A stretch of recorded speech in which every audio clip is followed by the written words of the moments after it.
Full disclosure, we are recording this at 10:20 in the morning. Whew.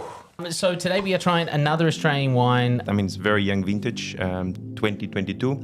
Oh, wow, 2022. This is the first bottle we've had of a 2022. So, yeah, that will be... This is going to cut our face off. Absolutely. Jeez.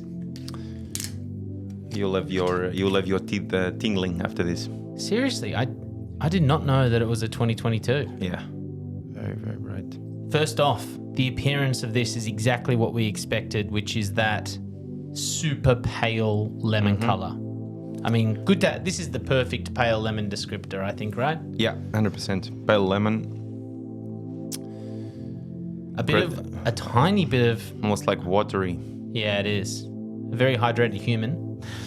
I was actually thinking that I would expect some sort of oxidation on it, like a little bit of bubbles, but I can't really see any in the glass. No, so oxidation is exposure to obviously to oxygen, to air. Bubbles is carbon dioxide, so that is dissolved into the wine. It could happen by harvesting the grapes too early, which they are still a little bit green, or also some partial fermentation that is not completely finished and then is trapped in the bottle. I mean, no legs, like so thin, fast forming legs, which what tells us we're not really looking at a much sugar concentration in this wine. We're expecting it to be quite dry. Mm-hmm. And I guess to another extent then we're expecting sort of low alcohol, because those are the two things that can control those sort of thick legs that we've seen. Low alcohol, low sugar. That's kind of something that you know can take from the visual, but sometimes you have surprises. So so better always take the conclusion from the nose and the taste. What a great segue. Let's do it. It's a little bit too cold. I think it's a little bit shy of aromas, but also because he's so youthful, so young, it can also be a little bit that. I'm getting a lot of green apple though. But yeah, those primary aromas, very fresh, vibrant primary aromas of green apple, tart green apple, very evident, but also like lemon. Yeah. The floral, I mean, yeah, you could say apple blossom, a little bit of white flower, acacia, but I think that's really it. It's a little bit shy. Is a little bit cold, and it's so youthful that's it. I think, yeah. Try it on the palate. Mm-hmm. Cheers. Saúde. Cheers. Full disclosure, we are recording this at 10:20 in the morning. I prefer my Weet-Bix. Whew.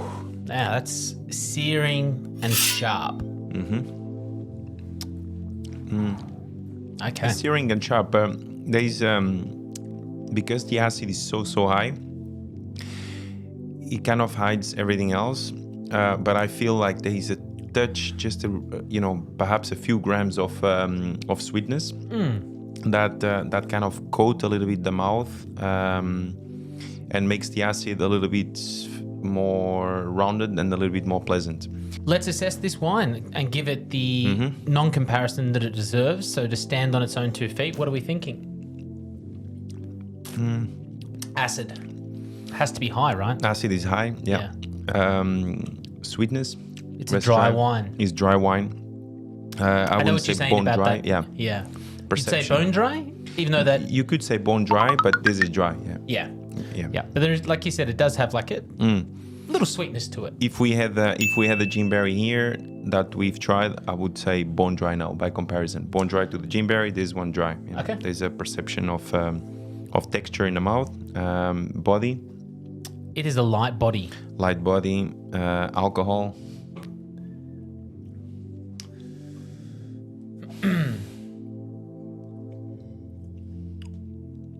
It does feel like a light alcohol wine. There's no burning on the back of the throat. Light in alcohol. So I swear I haven't looked. 12. Oh, really? 12.5 max. Master Sommelier Carlos Santos. 12%. 12%, yeah. So Swish. it's not even 12.5, which like a very, very wide range of wines fall onto that number.